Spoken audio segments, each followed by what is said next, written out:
Bonjour à tous, je m'appelle Christelle Poulin-Chénier, je suis la coordinatrice du projet de plateforme pour l'enseignement de l'allemand et en allemand et ses variantes dialectales et je travaille étroitement avec les chefs de projet de Réseau Canopé.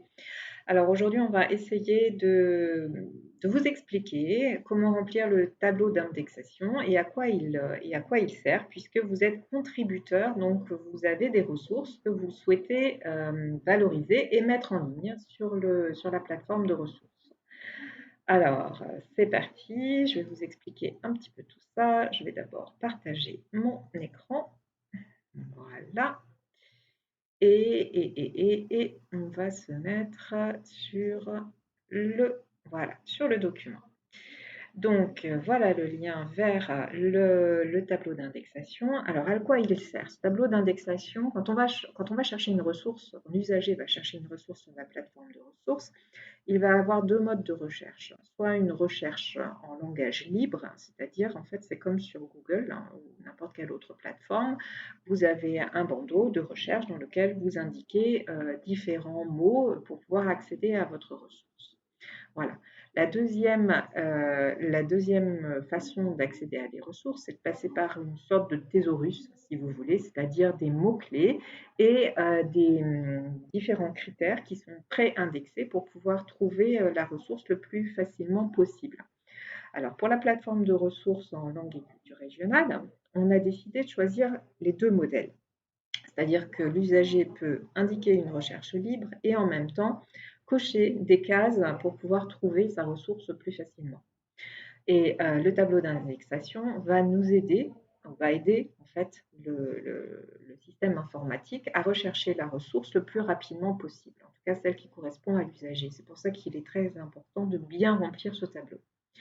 Donc, il y aura au total plus de 2000 ressources, voire plus ensuite sur les années précédentes sur cette plateforme. Donc, il est très important, lorsque vous m'envoyez vos dossiers, de pouvoir indiquer votre numéro de dossier, c'est-à-dire le numéro de la ressource. Là, vous voyez, il y a 100 ressources pour le moment qui sont indexées et il y en aura d'autres qui vont venir. Donc, ajoutez bien dans votre intitulé de dossier ou de fichier le numéro de la ressource que vous proposez. Vous indiquez ensuite votre nom en tant que rédacteur, le titre en 70 caractères, le résumé en 150 caractères. Vous voyez, ça fait environ 4 lignes, vraiment grand maximum. Vous devez indiquer à chaque fois, vous voyez, le type de ressources que vous mettez en ligne, le plus sans exemple, sans aller dans quelque chose de personnel. Il faut que ce soit très factuel et très ciblé. Ensuite, vous allez choisir d'indexer votre type de ressource. Donc là, à chaque fois, il faut prendre des X, mais en majuscule, pas en minuscule, uniquement en majuscule. Sinon, ce ne sera pas reconnu par le système informatique. Vous avez le choix entre séquences ou séances pédagogiques. Donc, les fiches de travail, par exemple, font partie de cette colonne. Vous proposez un lexique, une carte, une application sur le téléphone portable, une action culturelle multi-support. Donc là, c'est une sorte de pack de ressources où à l'intérieur, je trouve différents supports, différents fichiers et différents documents, fichiers PDF, vidéo, audio, etc. Enfin, plusieurs choses. Généralement, on utilise ça pour les mallettes pédagogiques ou bien pour organiser un projet. On a besoin de différents supports à l'intérieur. Vidéo, banque d'images, audio, jeux, site officiel partenaire. On entend par là, par exemple, le Goethe-Institut, la Deutsche Welle, EduSchool, etc. Les réflexions et pratiques pédagogiques, ça, c'est pour le développement personnel et professionnel des enseignants. Des manuels, des albums, etc., des supports de formation. Alors ça renverra plutôt vers magistère ou plutôt ce genre de choses, ou des supports de formation en ligne du type tutoriel, ou des outils méthodologiques, pareil, là, des tutoriels, ou bien des fiches méthodologiques pour les élèves ou pour les enseignants pour apprendre à utiliser telle ou telle chose. Ensuite, vous indiquez le niveau, cycle 1, 2, 3, 4, lycée général ou lycée pro. Ensuite, toujours pour la partie analyse documentaire, vous indiquez la classe, ça va de la petite section jusqu'à la terminale. Après, ce qui nous intéresse, c'est le champ disciplinaire. Alors, c'est vraiment les grands champs d'entrée. Ensuite, vous aurez ce qu'on appelle les disciplines, c'est-à-dire on ira un petit peu plus dans le détail pour certains des champs disciplinaires proposés. Le développement professionnel, donc soit pour les enseignants, soit pour les membres de la communauté éducative élargie qui ont des élèves ou des enfants à charge. Les mathématiques, l'étude de la langue allemande, donc tout ce qui aide à mieux parler allemand ou à acquérir du vocabulaire ou des compétences de compréhension ou d'expression ou de médiation en allemand.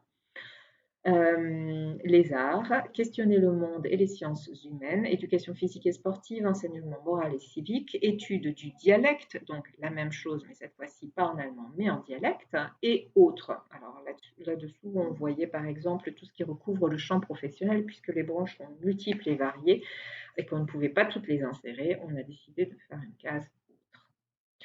Une fois que vous avez ça, vous avez le champ de discipline. Donc pour tout ce qui est art, on distingue entre art plastique, art visuel, architecture, art du vivant, théâtre, cirque, danse, éducation musicale et chant choral. Pour tout ce qui est sciences humaines et questionner le monde, on a le choix entre histoire, géographie, physique, chimie, sciences et vie de la Terre.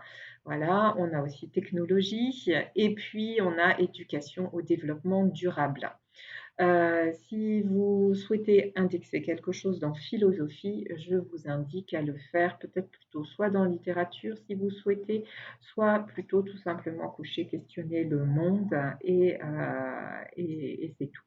Pour les mathématiques, on a le choix entre arithmétique, géométrie et pour tout ce qui est résolution de problèmes, je vous invite à cocher uniquement la partie mathématiques. Ensuite, nous avons les profils. Alors, en Alsace, il y a deux types de profils qui sont retenus, la voie extensive et la voie bilingue. Qu'est-ce que la voie extensive pour le second degré qui n'a pas l'habitude de cette terminologie? La voie extensive, il s'agit en fait de toutes les classes monolingues, voilà, ou toutes les classes bilingues qui ont un enseignement de l'allemand en étude de la langue allemande et pas forcément l'enseignement d'une discipline en langue allemande ou en dialecte. Après, mais par contre, la voie extensive peut avoir un enseignement de la langue ou de la culture régionale. Ensuite, on a les voies bilingues, paritaires, c'est-à-dire une ou deux, enfin plusieurs disciplines en langue allemande et des horaires extensifs, on va dire, sur l'enseignement de la langue allemande. Les disciplines non linguistiques et ensuite l'enseignement technique en langue vivante et les élèves à besoins particuliers qui regroupent les classes ULIX, les classes SECPA, les élèves malvoyants, les élèves malentendants, etc. Qui ont donc des supports très particuliers qui sont proposés. Vous avez ensuite le public, premier degré, second degré, des choses spécialement adaptées pour les nouveaux enseignants. Pour les animateurs et les médiateurs, des structures périscolaires, extrascolaires, des structures culturelles, etc. Ou bien vous choisissez tout public qui regroupe l'ensemble des propositions, plus les parents, les élèves, etc. Voilà. Après, on passe à la partie description bibliographique. Donc là, dans le visuel, vous avez deux solutions.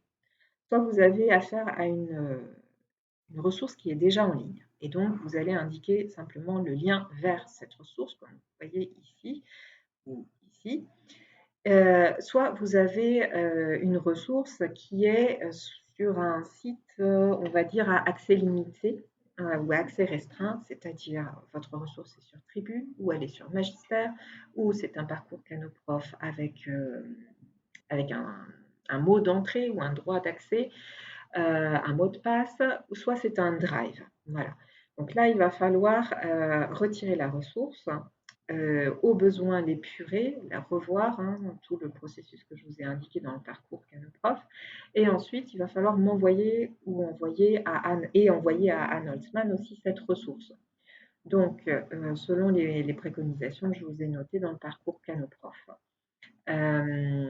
Donc là, vous pourrez mettre soit rien du tout, c'est-à-dire, voilà, si vous laissez, j'essaie d'en trouver une, voilà. Si vous laissez la case blanche, ça veut dire que c'est un dossier qui va me parvenir et que je vais pouvoir retrouver grâce au numéro de la ressource, qui sera un fichier sur votre dossier. Et vous me mettez, si vous le souhaitez, un petit visuel, si vous en avez déjà un. Attention d'avoir bien acquis les droits d'auteur sur ce visuel. Le titre de la ressource, l'auteur, s'il s'agit d'une ressource collective, vous noterez les 3 premiers noms des auteurs. S'il s'agit d'un ouvrage collectif sous la direction d'un inspecteur ou d'une structure qui vous a missionné pour ça, à ce moment-là, vous mettez ouvrage collectif sous la direction de et le nom de la personne qui est le responsable.